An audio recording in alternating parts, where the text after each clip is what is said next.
afin de permettre aux téléspectateurs de connaître une femme des médias croyante en la personne de Sarah Fanny Dacruz qui évoque ses occupations quotidiennes. Ma principale tâche à Digital Congo, c'est que je suis chargée des correspondances. Ça veut dire nous avons différents correspondants à travers le pays. Donc c'est moi qui les gère, c'est moi qui leur dis ce qu'il faut faire. Quand ils envoient leur reportage, c'est moi qui les corrige, c'est moi qui en fais part à la rédaction. Donc c'est un peu ça ma charge en tant que chargée ou chef des correspondants. Quand j'ai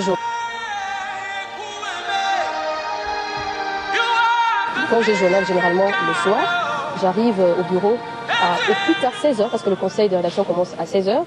Donc je peux vaquer à mes occupations, je peux rester chez moi toute la journée jusqu'avant 16h. J'arrive au bureau à 16h, je participe au conseil de rédaction. Et juste après le conseil, généralement le conseil prend 1 heure, 1h15. Après, je commence la rédaction de mon journal. Donc je peux dire, si le conseil se termine par exemple à 17h, je commence la rédaction de 17h jusqu'avant 19h, 19h15, le temps de me préparer pour aller au plateau. Le journal c'est à 19h30. Et généralement, je commence à me maquiller parce que j'aime me maquiller seule. Je commence mon maquillage à 19h15 et j'entre au plateau à 19h20, 25 peut-être, parce que j'ai déjà fait ma mise en bouche à la rédaction. Donc là, c'est juste pour qu'on me cadre, qu'on fasse le calibrage. Et voilà. Merci d'être avec nous pour cette édition du journal. 9,5%, c'est le taux de croissance économique de la République démocratique du Congo, confirmé ce lundi. C'est possible, à 100% possible que la femme devienne autonome, mais tout ce que je peux dire à la femme, parce que la plupart des femmes se fient à leur beauté, à leur façon de parler, je sais pas, leur façon, à leur capacité de séduire, ça je le dis entre guillemets, parce qu'il y a des choses que je remarque chez certaines femmes qui se disent, pardon, bon, je suis belle, je vais aller chercher du travail, le simple fait que je sois belle peut m'ouvrir des portes. Moi, ce que je voudrais dire aux femmes, c'est que la femme peut être autonome, principalement dans la politique, si elle ne se fie qu'à son savoir-faire.